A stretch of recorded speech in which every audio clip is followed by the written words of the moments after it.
Welcome to the We Hack Purple podcast, where each episode we meet someone new from the information security industry. Except this episode, we are bringing back a guest, but you don't get to know who yet unless you're watching the video and you can just see him right there. I'm Tanya Janka. I'm your host. This episode is sponsored by the Women's Society of Cyber Jitsu. So they are an organization that is completely and totally dedicated to trying to get more women into our field. And they do this in a number of ways.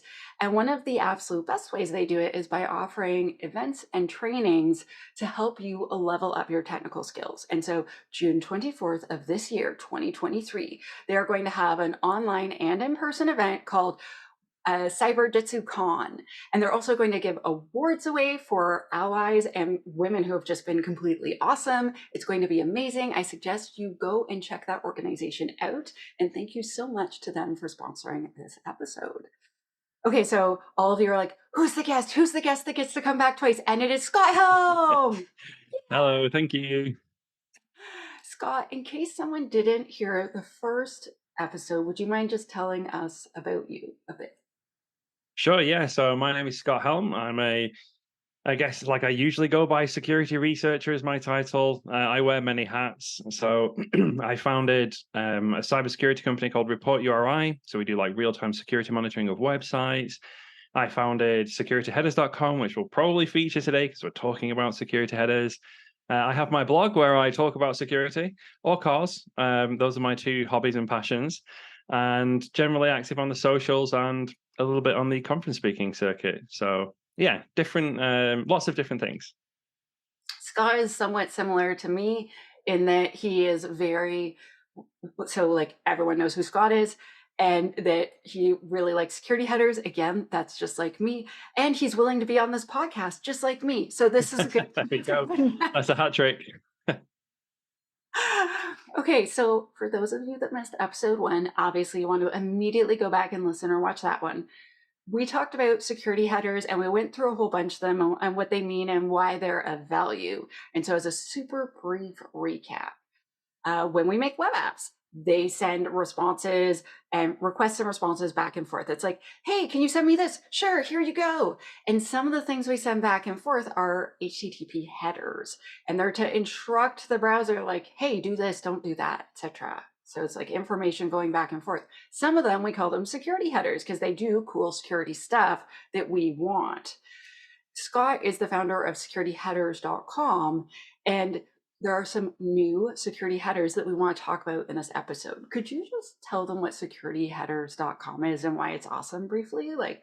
Yeah, for sure. So it's just like a really simple tool that was primarily designed for education. So all of these security headers exist, like you just mentioned, and most of the time, whenever I talk to people about them, and especially like during training or conferences or anything like that, I'm like, hey, did you know that you could do X, Y, Z? And all you have to do is set this HTTP response header. And they're like, what?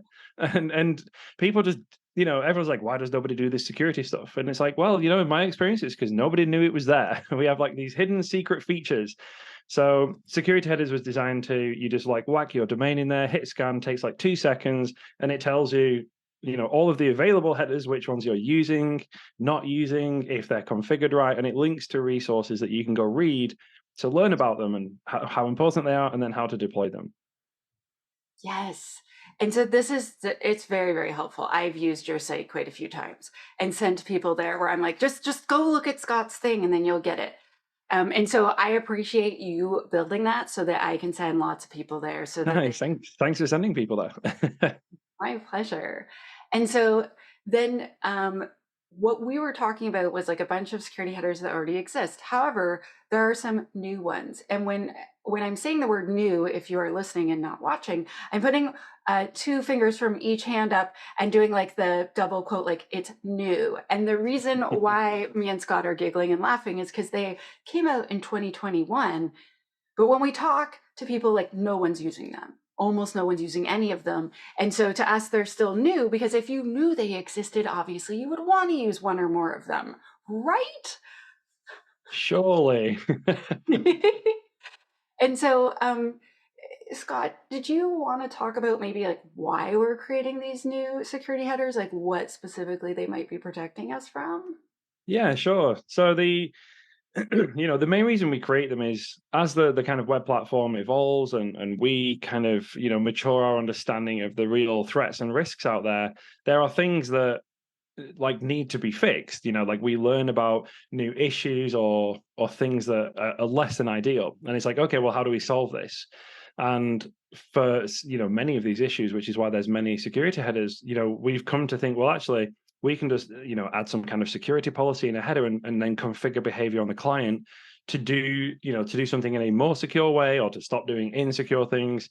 So it's really just kind of like as we learn about these more modern threats, we obviously need ways to mitigate and solve them. And sometimes the only viable way of doing that is using the HTTP response headers to say to the browser, like, hey, like this really bad thing can happen. Please don't do that. And ultimately that's kind of the goal here is identify these risks and then implement solutions to fight them and mitigate the problems. Yeah. And so these new, so new again with the double quotes around it, like new side channel attacks like Spectre and Meltdown. I remember when those came out, Scott, and I remember the patches that came out and just ruined everything. Yeah. So Microsoft and others were quite worried about this and want to release patches right away. And then we didn't get it perfect at first. And so some people are like, is the patch worse than the vulnerability? But we got better, we cleaned those up. But I remember reading in your blog, so I'm going to link Scott's blog about these specific headers and why they're so important. But you were talking about basically the clock related features had to be removed and disabled so that we could Yeah. kind of get those patches to work. But clocks do cool stuff, and some of Yep. us need that, right? And this is the problem, isn't it? Like when something like the old saying, like this is why we can't have nice things, right? Like we had a nice thing that did something useful or legitimate, and then as soon as somebody finds a way to kind of twist that useful good feature into to then be able to do something bad with it, it's like, oh, like dang, now we have to respond. And sometimes like there's that interim period where it's like, okay, we just have to take away the nice thing until we figure out how you can have the nice thing in a safe way. So yeah, it's unfortunate, but there's always those like pesky evil folks out there that are looking at how to abuse these features, and sometimes yeah, in the middle we do lose out there. It is true. And so some of the new headers, so I'm just going to read the titles, and then Sky is thinking you could just pick one or more that you want to talk about. So one of them Sure. is COEP, or cross origin embedder policy. Then there's COOP, which makes me think of co-op, but it's actually cross origin opener Is that a shopping policy. place over there as well? Is that what you're thinking of? That's like a supermarket here. That's what I think of. Yeah, we have that supermarket too, and we can buy gas there as well. Um, Uh, so then there's so it's a corpse. different co-op. It's a different co-op. Oh Well, dear. in Canada, we call them co-op students, and it means they'll work for you full time for 4 months if you're nice to them, give them money and coffee.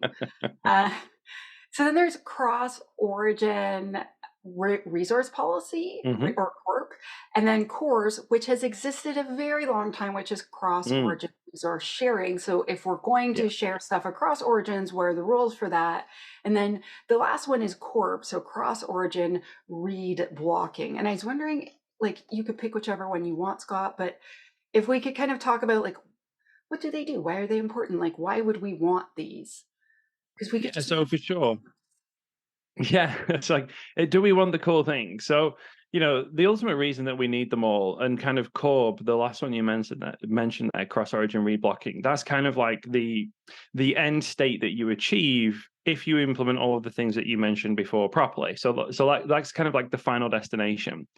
So at a very high level, the kind of the basics cross-origin embedded policy allows you to ensure that all of the things that you're loading in your site are being loaded. I don't want to say like properly, but when you're loading third-party resources, you want to make sure that they're either being loaded with cores, which was the original kind of like it's been there super long time mechanism. And that basically means that that third-party resource has kind of like indicated, yes, I expect to be loaded, like in this way, hence the name like cross-origin resource sharing. And then Corp is like the newer named version of that, where you can take like a little bit more control, exert a little bit more control. But again, cross-origin resource policy, that is. Sorry to keep using the acronyms for everyone there. But you can require, again, that like quite strictly on your site, if anything's been loaded from a third party, it has to have been loaded like in the proper way. So for me, like that would be the kind of first step is, if you're loading third party things into your site, which all of us do, right? Like, we're not saying don't load. I know, right? I have loads of script tags and all sorts on my site. It's like we don't want to, like many things before, it's like, oh, well, just don't load the third party things or self-host them or something. And there's loads of like really impractical solutions to these problems. They technically solve it, but it's not practical. And, like cross-origin embedded policy is the start of the process to say, well, look, yes, we're going to keep loading these third party things. We do that for a reason. Like, and now we can do it in a more safe way. Yeah. Yeah. Okay, so this is a really good start. Thank you. I That's feel okay. like so I was trying to explain to someone. So I have a person that edits these videos for me. I don't edit them. That's why it looks good after. Um, and he was saying to me, well, why does it matter? Like, why are you and Scott so excited? And I was trying to explain to him, so when we code stuff, different programming languages and frameworks allow you all sorts of cool, amazing options. So I was explaining, in some of them, you don't even have to tell them what the variable type is. You can just start using it and then it's implied. But Yep. sometimes malicious actors can convince it, oh, it's not a string, it's this other thing, right? And so, for instance, when we get resources, we can sniff them and try to figure out, oh, is this an image? Is this, or that's that? But Yep. when we leave it, so I call it poetic license, but when we leave things in an ambiguous state, that is where vulnerabilities lie, right? Yeah, exactly so. Yeah. Like And so ambiguity doesn't lead to anything good anytime, does it? Like name one thing, where it's a helpful thing. I agree with you, Scott, as a person who's very computer or and zero and one type of person. Yeah, I agree. I'm very bad at ambiguity. If people leave something open, I'll be like, no, no, I don't understand. What? Yeah. It'll just be a problem in the future. Or we can solve it now. So then these security headers are like, this is exactly how I want you to load this. And these are the exact things you're allowed to do. And don't do anything else unless I tell you. Was Mm. that fair?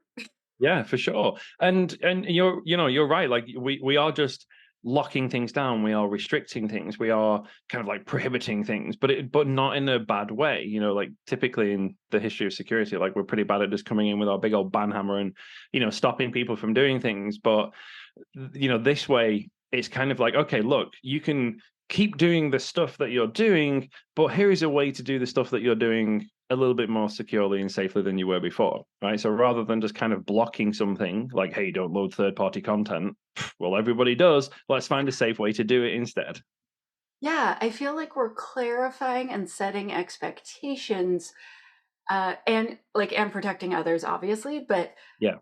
I so if we look at, so if the idea is we hope one day to get to corp, like cross origin resource policy, is that the like kind of like the Papa Bear of all of these new ones? So core would be the last one. Cross-origin reblocking is kind of like that's a it's like a result of configuring all the others well. So core isn't something you can just be like switch on, switch off. It's like a state you achieve with all of these other features.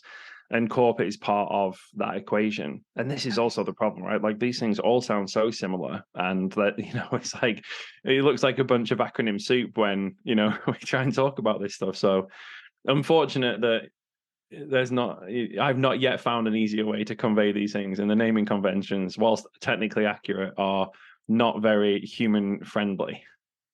Oh yeah, there's so many examples of like that. So with cookies, there's the secure flag, and then there's Yeah. the HTTP only flag.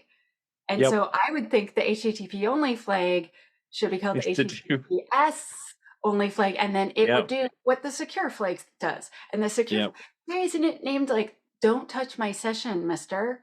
And yeah, the amount of times, again, like referring back to the because I do AppSec training as well, the amount of times when you have conversations with reasonable people that are like really technical, developer and technical staff, and this is their first foray because one of them is a very introductory course. It's like their first foray into talking about cybersecurity things, and yeah, you're like, okay, so we have these two flags. What do they do? And unless somebody already knows the answer, you've got basically zero chance of getting that right. I know, because they're the opposite of what you think, and then they're like HTTP only. So why wouldn't I want JavaScript to touch my cookie? I'm like, okay, one, like the stuff in the cookie is sensitive. That's your session. That like there's other stuff in there. We want to keep it private. If you happen to have cross-site scripting anywhere, the first thing they're going Yeah, to do is be like, can I get that session? I want to look you're inside that cookie. toast. It's the first thing I want. The second thing I want is to see, can I call out to another Yeah. place so I could have a giant script of evil, which I can attack you with. And then usually developers are like, I thought was that you wanted to make pop-up boxes. I thought that's what all the bad guys did. I'm like, no, that's what the Yeah. good guys do. Yeah, well, this is so funny because it's the exact same conversation we have like so many times in my training course. They're like, "Why do you always just like pop alert boxes?" And I'm like, "That's just the proof of concept. Now I can just like copy and paste in literally whatever evil code I want, and it will run." It's like, we're just proving a point. Hence, like proof of concept. It's just a POC.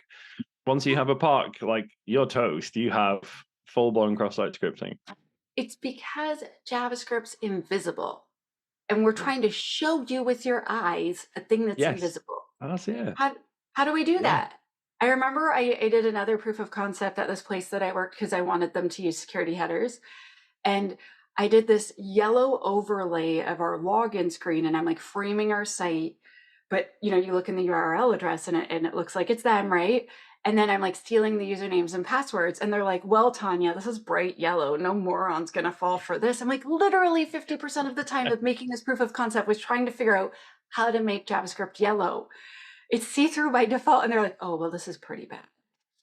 Yeah. It is so, and like now we even have security headers for attacking like the attackers, like blocking the attackers and fighting against cross-site scripting because that sounds like so wild. It's like we have a HTTP response header, and if you think about what CSP does, it's basically giving the browser context because as smart as browsers are and as awesome as they are, they're kind of just like a dumb window that we put HTML in, and they have no idea what's supposed to happen in that box. And on all of these headers are just like, here is more information for you, poor little browser thing, to know what's supposed to happen and what's not supposed to happen so that you can do, more good stuff and protect the user more. And this is really all that all of the security headers do is they're just providing more information because the more information that browser has, the better it can stop attacks and bad things from happening. Oh my gosh, I'm going to steal that and say it that way from now on. I think that's as simple as I can kind of boil it down to that makes sense to, without, diving into loads of technical jargon and things, but it's just about providing more information and therefore the browser can make more informed decisions about what it should or should not do. Yes, and clarity. Yeah, And because if the thing is left ambiguous for the browser, if it's like, oh, I can do any of these three, it's sometimes going to do the one we really wish it wouldn't do. But if we say always do this or always do that, we'll get the exactly thing. that. And that's like, So, you just described like HSTS, right? Like that's, oh, well, the user, if you go to your address bar and type in paypal.com, the browser's like, oh, well, that's not a URL, right? You missed out the HTTP or HTTPS bit. Which one should I do? And, like you just described HSTS, it's like, it's always going to do the wrong one. And, you set HSTS and it's like, bam, now you know what to do every time and it will be safe from now on. And it's just providing that piece of information to do that. and for anyone that doesn't know, HSTS is one of the Oh, security sorry. headers we Yeah. talked about in episode 1. And what it does is it redirects any sort of HTTP traffic to HTTPS. It's like encrypted only, mister. That's it. I'm not going to talk to you in an unencrypted way. You want to do that? Go somewhere else. Go to a crappy website, not mine. And that's it. It's like, but it's so wild, isn't it? Like that's because there's always going to be HTTP and HTTPS, right? Like we can't get rid of HTTP, certainly not anytime, practically soon. So we need to tell the browser like which one is it supposed to do, and which one is it supposed to force, right? Because if it still has a choice, or one of them breaks, or something's not working, and it's like, oh, I'll just try that old HTTP thing because that usually works, and you want to be like, no, like stop, it's bad. Yes. And so all of these new headers are about how to load this stuff. And sometimes the thing is an image, sometimes, so I'm looking at COEP, so cross origin embedder Hmm. policy, and I have no idea how I would try to pronounce that acronym. Co-op, COEP. co-op. Um, but basically, so it's supposed to kind of tell you, how do I word this? How to embed resources into a document. Am I saying Yes, that correctly? very technically, yeah, and like very technically sounding, and it's like sounds kind of scary, doesn't it? It's like how to embed resources into a document. It's like, ooh, very swish. But basically we're going to get some resources and we're going to put them in, and it's like this is the way that is okay to do it, and don't do it Yeah. any other way. Am I saying that in a way that makes sense? Like, Yeah, that's like literally 100% what it does. And there's only really one setting for co-op, and it's essentially just like an on-off feature, right? It's like do everything that we load has to have agreed to have been loaded in this way.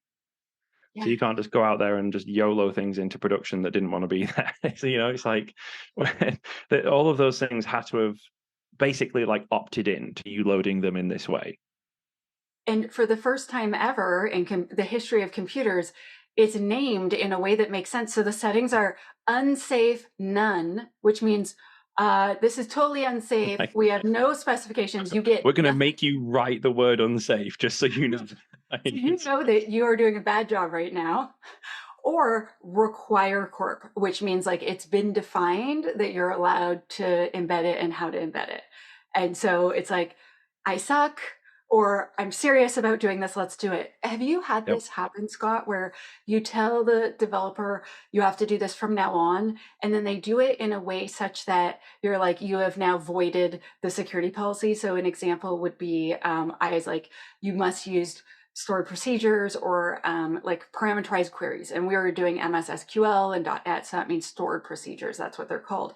And so, Mhm. you know what the dev did, Scott?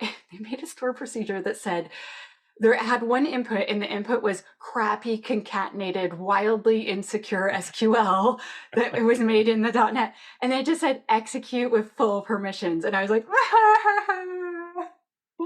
And yeah, it's like I can kind of see, like I see how we get there, right? And in all of history, like if I go back right to the early days of my career when I was like in the security, I was contracting in the finance sector and doing penetration testing. It's like the security people are there to just be worked around, and it's usually just because they get in the way of you doing the thing that you want to do. And I still see a lot of the kind of remnants of that kind of approach that people have sometimes, and I get it. It's like security just comes in. One of the I can't remember who told me actually. I'll try to remember. I want to say someone like Emily maybe, or someone said to me, she's like, we're like security comes along, right? And there's like a big river in front of you. And the river is the users doing like their thing. And then security comes in with the big boulder and they throw it right in the middle of the river. And then we're dead surprised the river just like flows around the boulder. And I was like, oh my gosh, it's like my job. So yeah, like we have to, you know, give people ways to do the things that they want, yeah. but in a safe way. Because they're always going to do the things that they want. So the question is like, how we make them do the things that they want in a way that's good? I have been for a long time. I say developers are like water, and they'll just go around you. If you don't make a spot that's easy for them, they'll just go around you. Yeah. And developers will call it a workaround, and I will call it an exploit. And if we could teach them the same language. Okay, so I want to go on to the next one. I want to do cross Yes, let's or do it. Let's do it. opener policy. So Hmm.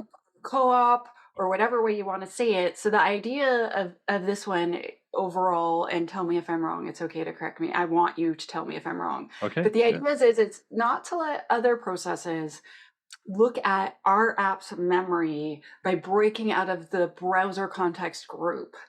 And so do I have that right? And like, what the heck's a browser context group? Yeah. So it allows. So what you can kind of do with co-op or coop is you can say like, look, I want you to like take my browser tab basically and kind of like break it away from all of the others.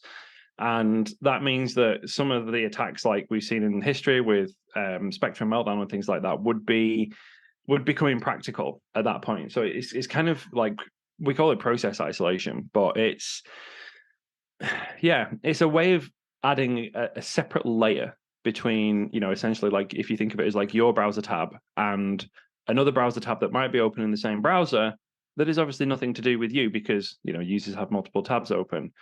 So yeah, it's a way of isolating yourself by breaking out of that context and saying, look, let's spin me off in a whole new process, take me away from everybody else, and I'll do my own thing, hopefully safely on my own.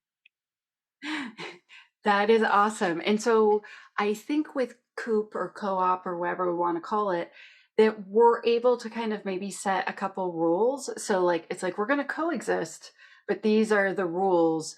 But aren't the rules mostly just like don't touch my stuff? And this is what we're pushing towards, right? And normally, like, it was really difficult for, if you're running JavaScript in another tab and, there's some of the sites nothing to do with you. Obviously, there's no kind of like direct way for them to just access your stuff. Like, they were using like tricks and attacks and things, like some magic to do that. And obviously we have kind of some default protections in place, but those default protections are not sufficient in the face of these kind of other attacks like spec down melter and things. So it was more like we had these existing defenses and then they were perfectly fine, but then somebody found an attack that can get around them, so now we need to add a new line of defense, right? And it's kind of like traditional security is always this game of cat and mouse, isn't it? Like, everything that we have is good enough until somebody finds something that's better and then we have to iterate and evolve again. So this is kind of what these headers are. We're just, the attackers took it to the next level and now the defenders have to take it to the next level. I actually want to back up for a second because I just realized so we use a bunch of terms that maybe people are like, I'm not familiar Oh with. yeah, sorry, that's my bad as well. No, no, it's not your bad. I'm the host. I'm supposed to guide us, and I'm like, let's just dive right in. So same site versus Mhm. same origin. So Yes. We Hack Purple is a site, wehackpurple.com. We're the same site if it's blog.wehackpurple.com, podcast.wehack, but it's not the same origin then. Yes. So the difference between site and origin is super it's kind of simple to explain, but many people like understandably get this mixed up. And I even see this mixed up in some like blogs and security materials and things like that as well.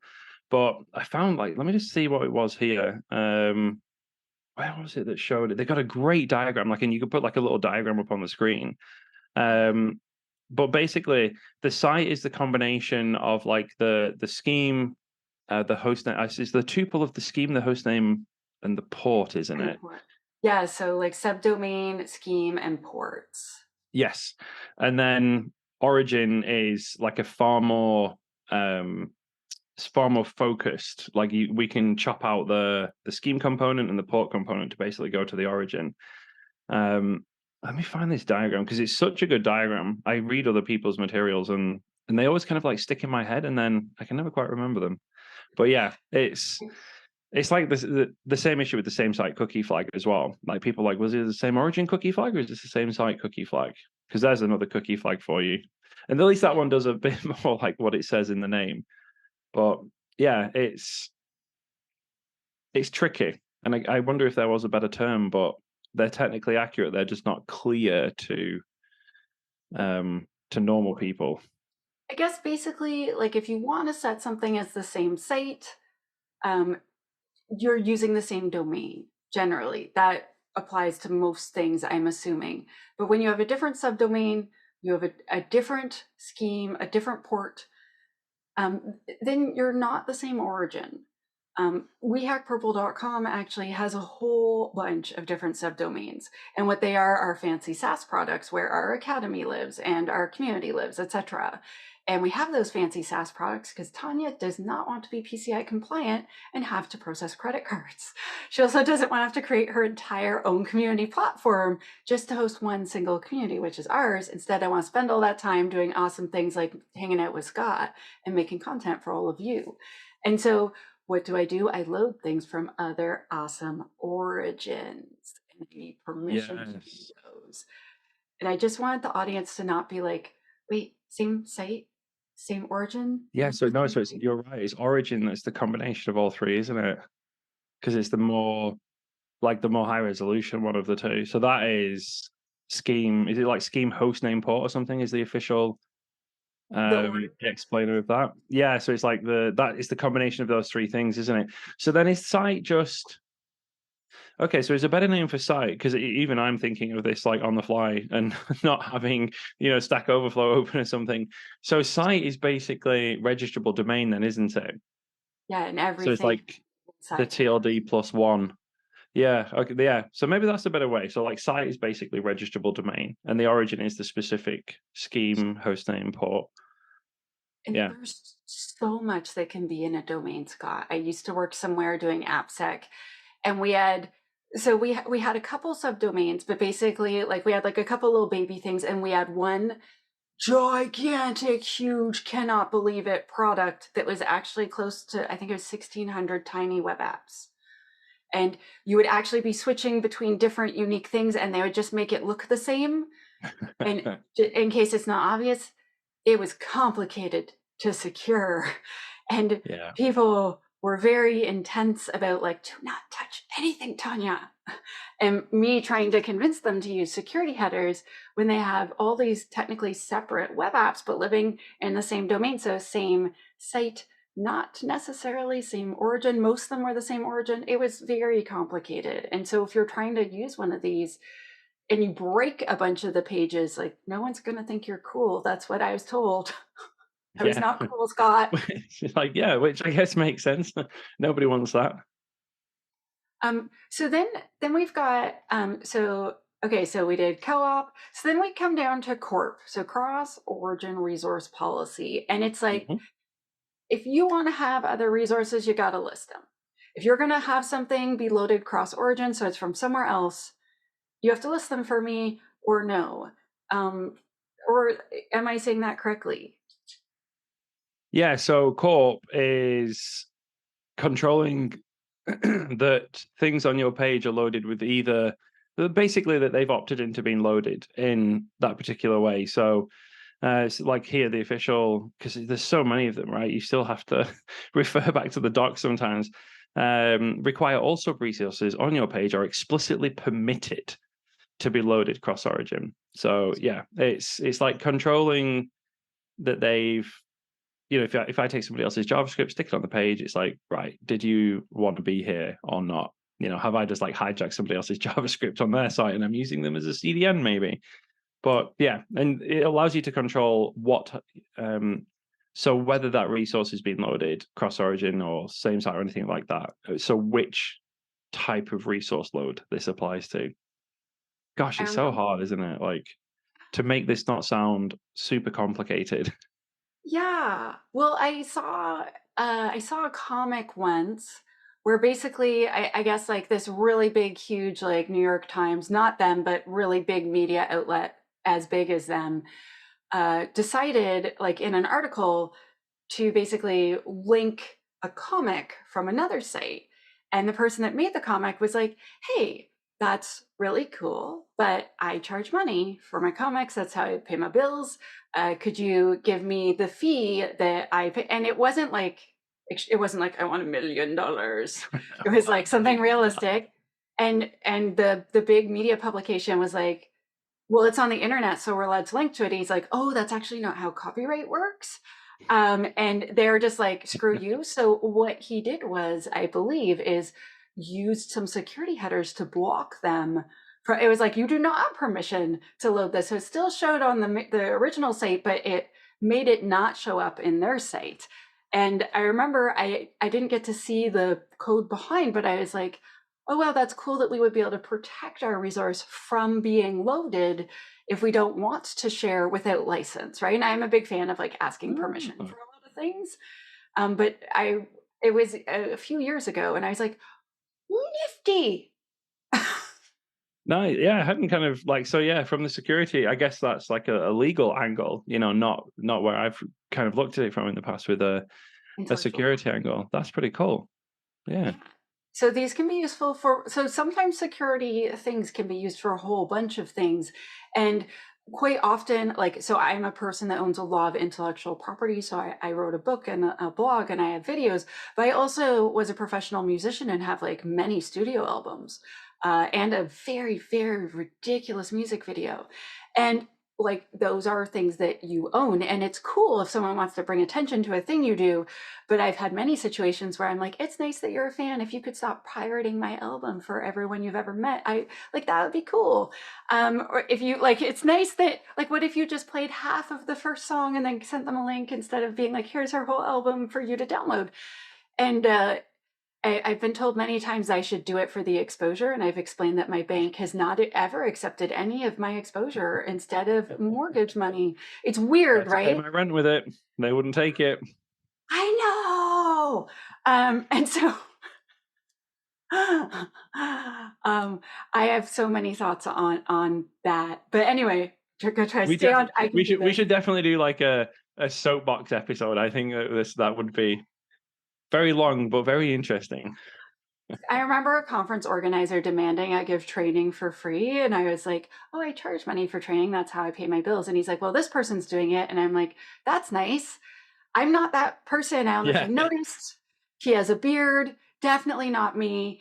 He's ask also them to chop taller. themselves in half and do it twice then.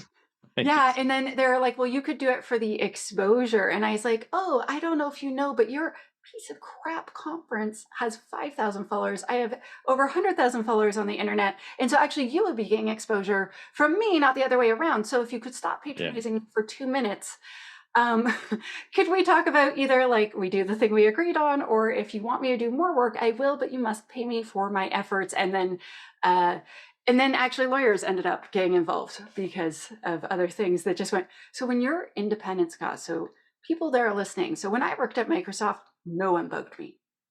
No one messed with Tanya because she had Microsoft lawyer power. But when Tanya became independent and did We Act Purple, there were a lot of wonderful humans that showed tons of support. And I would say that is 95% of the situations.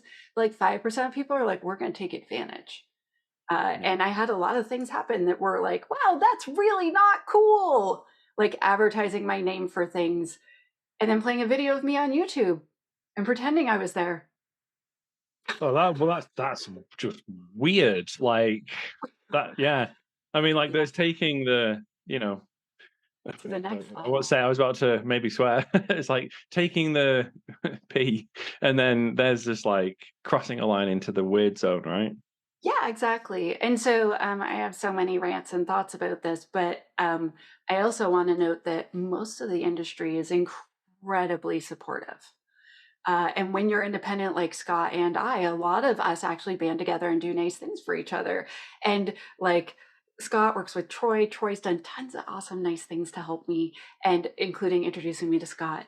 And so, like, I feel like sometimes people will be like, "Oh, but isn't that your competitor?" I'm like, "That's my buddy. You should totally go Yeah. get training from him. He's awesome." I get this a lot. And I don't think people, and you can kind of totally understand it, right? But yeah, it's not we're not competitive like in that regard, right? Like we're all competitive in the regard that we're all stood like side by side pushing forwards, not like we're stood in front of each other butting heads. It's yeah, there is definitely a competitive element to it, but not in that respect, I think. No. I remember one of my friends calling me and he's like, "Hey, did you get the contract for this? Because they just told me I didn't get it and that she will be the secure code trainer." And I was like, "Oh, I hope it's Tanya." And I was like, "Oh." I'm Yeah, like, "It is we're all one. I mean, like all the good people, which, like you say, is most of them. Like we're all very, it's very open, friendly, like supportive, and like yeah. I mean, why not be like that is how I look at that. Like, yeah." it's to me, it's pretty clear cut, but apparently there's some percentage of people out there that it's not. Yeah, I mean, I think also sometimes people actually, I don't know. I don't know. I find that being nice costs very little. And Yeah, like it rarely has not worked, at least so sometimes it works in your favor, but at least is always neutral at the worst. Do you know what I yeah, for mean? sure. Like it's net, like net neutral, no change. But yeah, Yeah. I think it's pretty. I don't know. Again, like maybe my views are too simplistic on this. I was like, but it's pretty easy to be a nice person. And I'm like, that's kind of like what it always surprises me when you see people that aren't. I'm like, well, are you putting effort in to do that? Like that No, seems kind of strange to me. Because if you it's just put no effort in, you should just be an okay person in the middle and not be great, but also not be bad. Like, Yeah, yeah. I don't know, it looks like a lot of work to me. I have things to do. It's too much work to be a It's like, journalist. yeah, I'm not going to put any effort into that because literally all of my effort got sucked up by all of the other things that I'm doing, you know? So, yeah, it's, There's one left, Scott. So a thing that the audience doesn't know is that I keep bringing Scott off topic all the time. And the reason why I I didn't even don't say notice. I was just having a good time right there. I just forgot. Oh yeah, we're supposed to be talking about security headers. Shh. Oops. I'm If very the editor bad. cuts this stuff out, there's going to be like 12 seconds of me talking about security headers and then like 12 minutes of me talking about completely unrelated stuff. I'm sorry. No, this is part of what people like about the We Hack Purple podcast, if that makes any sense. Like if you just read an RFC to them, I think Oh, that God. people would not want to listen to I that. do not recommend that. I mean, I don't recommend that to me, but I have to sometimes. But yeah, I'm pretty sure RFCs are not like not intended for human consumption. I feel like if you needed to sleep, if you're having trouble sleeping, then Mm, RFC could really help. yeah, No this offense to the document people that describes write a them. I right. appreciate the people that do the hard work to write them, but my gosh, Yeah, it is intense read. Okay, but on go ahead. Tanya can do Go this. ahead. Okay, so Sorry. CORB with a B, so cross Yes. origin read blocking. And so this is the wackiest one. So when I was reading your blog, it's like, so this means your application can't be tricked into sending JSON as an image. Which is sometimes is possible without this header. Why are people sending JSON as images? What is going on here, Scott?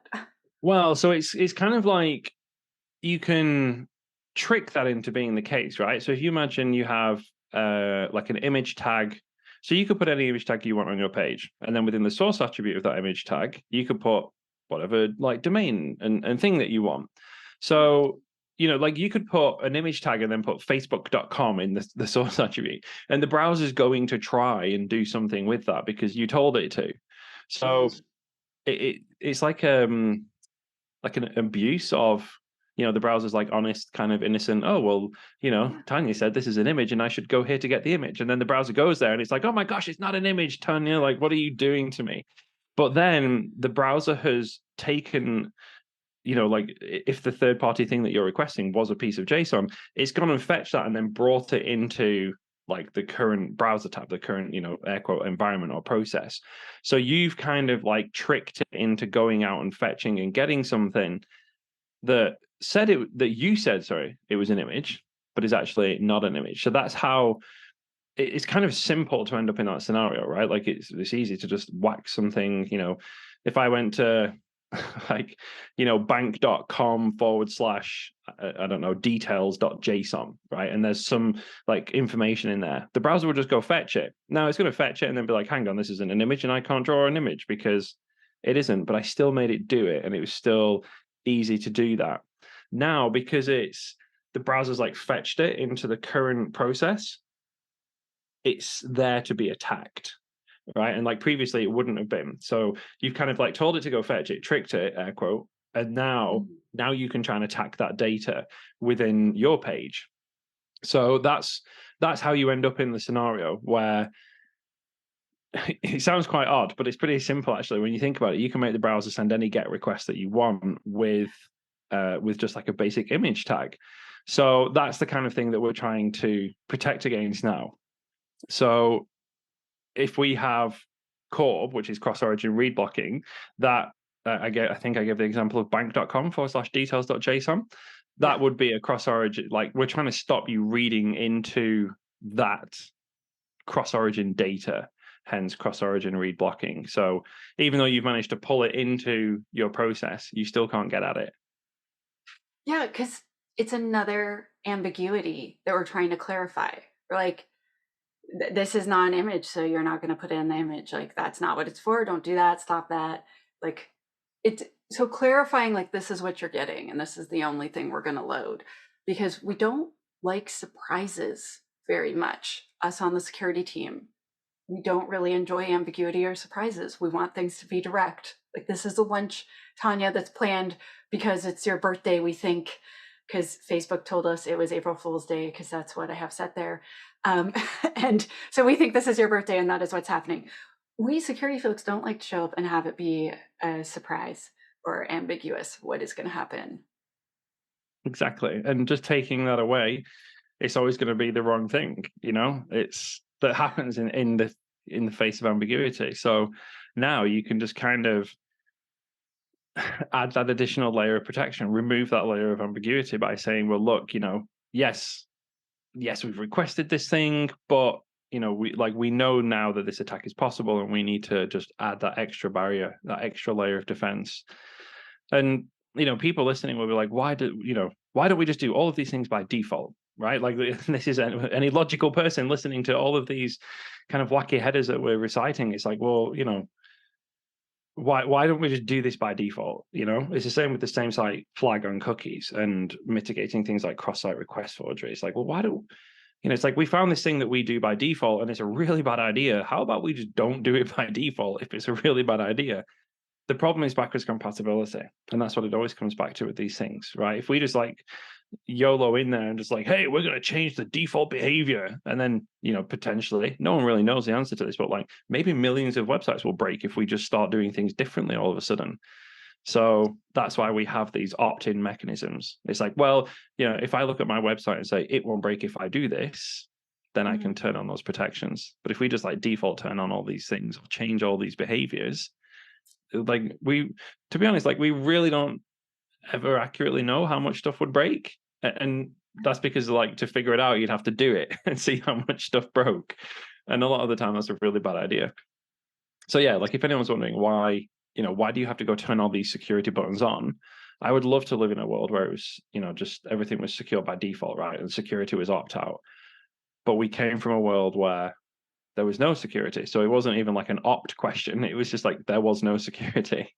And as we add all of these security layers, like HTTPS, right? Like you don't have HTTPS by default. It's still an opt-in thing. You still have to actually go do it and turn it on, right? And in 2023, that might seem a bit wacky where you're like, well, surely everybody just does this and it should be like the default or something. But it's not. It's a thing that you have to do.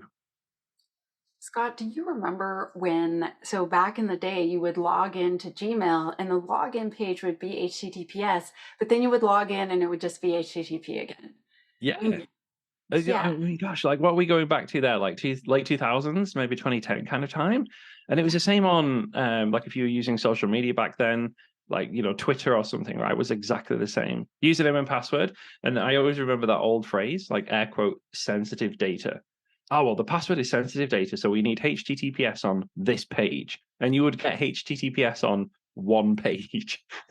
It's like, and it's like, that's such an old way of thinking now. That's pretty funny. But then it's like, hey, we're just going to fire out our authentication cookie across, the whole internet on HTTP, right? Like, who cares? Who cares about this thing?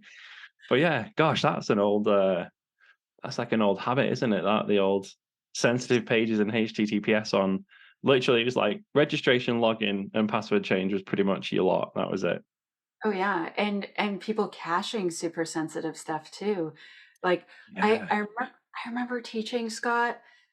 So, if the page is HTTPS, then that means sensitive data is there. That means you should not be caching it. But now I'm like, oh wow, every page should be HTTPS. Now I have to get more specific about what not to cache. And Yeah. sometimes there are arguments. And I was just like, let's say you are in the library and you're using a public computer and you log in. Would you want the next weirdo that signs into that computer, some stranger you don't know, to be able to see how much do you want them to see? And they're like, oh, maybe we should not cache that. I'm like, Yeah, for sure. Oh gosh, yeah, because then you're even talking like browser history and cookies so locally even become problematic as well, don't they? oh yeah, there's It's so tough. many. Like security's not security's not as easy as I would like it to be. Obviously, I always want it to be easier, right? So I guess by that definition, I will never be happy with how security is like easy enough because it never will be. But I do think we are making good progress as well. And I think a lot of that is the technical progress, but also the security industry. Like we're getting better as well at conveying the value of things, and like I've observed, like from my kind of perspective, like a lot of changes in how we approach the same problem, but in a really different way, and then get way better results. So I was like, we're still we still have such a long way to go. And kind of talking about these headers now has just reminded me of like how, yeah, like this stuff isn't as straightforward as it could be, right? You know, there's complexities here that you just can't avoid, and that's a shame because that will stop people from using it. Well, and we have to continue to support these old apps. Like in Yeah. 2021, I was working on an app. I kid you not, Scott, it was 38 years old. So that means it's 40 years old now. Wow. And they said basically we have 4 customers and we make 2 million bucks a year off of it. And there's no way we're turning it off until Yeah. there's no more customers. It's just Yeah. we make too much money and we can't rewrite it. And I was like, may I interest you in a web application firewall? And so we compromised. And by Like, compromise, I mean, I don't mean let us data try and breach. help you. I mean, meeting in the middle. It's not a perfect solution, but it's way better than the nothing that they had before. And if we just start making everything secure, by default, all those old apps would break and people would have our heads. Yep. We'd be strung up by our toes. People would throw rotten tomatoes at us, or worse, they'd throw old computers at us. That would really hurt. The RTE's coming in like But but it, yeah, if you look at like any of the data on the percentage of page loads on the web that are encrypted, like our, you know, Firefox and Chrome all publishes telemetry, and we made like significant progress since 2013, like post Odin.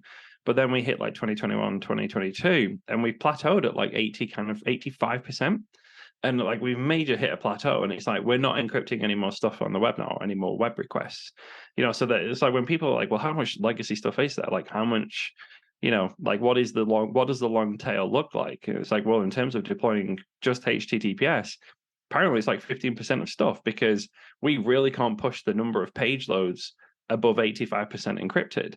So there's obviously like a really significant chunk of stuff out there that's either not being maintained or, you know, doesn't, like the example that you just gave. It's like, well, it works and we're just going to run it until it doesn't work, and therefore it can just stay.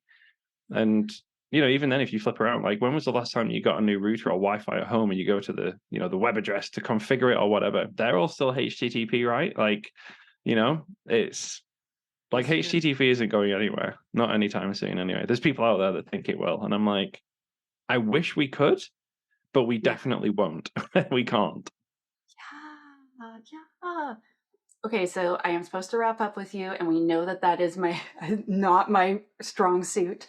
But I wanted, so all these headers that we talked about are supported, so you can so they have reporting, and they're supported Some by of them this do, thing yeah. called report URI. What's Yes. report URI, Scott? So a lot of the security headers that we've mentioned in the last episode and this one have feedback mechanisms. So this is native functionality built into the browser where if you turn on these security policies and something happens that is not in accordance with those policies, we refer to that as a violation. So a violation of the policy happened. And you know, the browser might step in and protect the user, stop an attack, or do whatever it is. And that's great. But let's say like you're visiting my website. That all happens in your browser. And me as the owner of the website, like I don't know that an attack's happening. So with Report URI, which is this telemetry feature built in the browser, you can like I as the site owner can configure the browser to say, hey, look, you know, if something happens in Tiny's browser and she's like the victim of an attack, I want you to send me a piece of telemetry back and be like, oh, you know, Tanya was on this page and like XYZ happened and we have to step in and block it or protect her or whatever it might be. So report URI as the service, and I just, you know, shamelessly took the name of the feature because I really suck at naming things. I was like, you know, I'll just call it that because that's what it does. You know, like we are a service that's specifically built to ingest all of those different types of security telemetry and look for indicators of bad stuff happening. So, you know, you can ask the browser to notify you in basically real time if it thinks something bad is happening. And that's really, really useful because it's native functionality built into the browser. You don't have to, there's no like code to deploy or agent or libraries or anything like this. It's built into the browser, and that's awesome. Yes, yes. And who doesn't want to know what's going on with their web apps that they're It's like, touching? yeah. And this, I mean, so I agree with you. That's my view. Like, you know, who does not want to know this stuff? And the whole company started out as just, I built it as a little tool for myself, and it wasn't even public, nor was it a website. And I started using it myself back in like 2013 or 14, I want to say. And I was like, hey, you know what? I'm actually getting some useful feedback. Like, this is pretty cool. You know what? I'll just stick a website on the front end and I'll open it up and other people can use it. And then, maybe like me, Troy, and Tanya will use it, and that'll be it. We'll be like a little cool crew of people. But yeah, no, it's just kind of spiraled out of control now because people are realizing we can get pretty much real-time feedback from the browser on security events. And that's crucial in the modern web. I would love to see integrations with something like Splunk or something, those ASPM dashboards, like application Mhm. security posture management dashboards. Like, I'd love to see that. Like, your security header is calling for help. That's what the way I say it to devs. I'm like, your apps can call for help, and you can do this in a number of ways. And this would be one of the ways. Yeah, absolutely. And we have an API on security headers now as well. So if you want to, because of course, like the landscape changes, right? So you might go scan your site now and get a grade A because I've got like a very like gamified, grading system to try and encourage people to do the right thing. And you might go scan it and get a grade A right now, and then I mean we've just talked about 2 episodes worth of headers. Like there could be a new one soon, and then obviously if the new one comes in, your grade would slip to a B. So you can monitor this on an ongoing basis and kind of keep ahead of any changes that come. So yeah, it's like they're both there. Security headers is free and has always been free. Report Your Eye has a free tier, and for like a personal site, you could definitely make really good progress with it. But once you get onto like high traffic sites, you're probably going to have to go onto one of our paid tiers. But they start like $10 a month, so Yeah. it's not there to be crazy expensive. It's there to be helpful. Yeah. An enterprise can afford that. It'll be fine. Yeah, for Compared, sure. compared to every other security tool, Yeah, they'll be, it's a we good can deal. find some budget for this. It's like a couple of coffees a month to get started. Awesome. Okay, Scott, is there anything else that you would like to share or promote? So we've told people to go to reporturi.com. We've told people to go to securityheaders.com. Have you showed them your snazzy t-shirt yet? Yeah, so look, I've got I got it branded. So I'm it's like a tech person that just started a company that wasn't supposed to be a company. I don't do like any sales or marketing things. So I'm trying to be a bit more grown up this year and take responsibility for like, actually trying to sell this thing, and getting branded t-shirts was was one of the first steps there. So very proud of that. Awesome. Scott also gives really amazing security training. He does encryption training, and he also does hack yourself first training, which is kind of, may I say, like a crash course for software developers about like For sure. security. Yeah. Yeah. So Awesome. technical development staff that just want to kind of have that, well, actually, we just throw them in at the deep end. I was going to say easy introduction to security, but it's kind of like, let's go. But it's definitely designed for people that don't have a security background. Yes. Awesome. And so could they find out more about that at scotthelm.uk? Is it? Co.uk. Yep. On my blog, I have a little training link in the navigation up at the top. You can find everything that you might need there. Awesome. Oh, wait, I'm supposed to thank my sponsors. Thank you, Society of Women Cyber Jitsu. Everyone should go to Cyber JitsuCon on June 24th, and you should visit their site, and you should nominate people for the award, and you should vote for the people that are nominated, and you should become a member. Sorry about this. No, it's fine. Where's the conference? Is it a Canadian thing or American thing or? It's it's in the United States, but it's also available virtually, and so that's how I'm going to be Oh, attending. okay. I was going to say it's a bit far for me, but if they got a virtual one, that's good. But I think it's going to be pretty awesome. I've been to their event before, and I've been to their event virtually and in person before, so it's a really good time. And it's a great excuse for me to wear fancy dresses, which I always want an excuse for because I work from home, so I just wear really nice Lululemons all the time, and not sometimes you want to wear real pants. I don't know, it's crazy. Yeah, I agree. No, I'm the same. Scott Helm, thank you so much for being on the We Hack Purple podcast. This has been an absolute pleasure. Thank you for having me.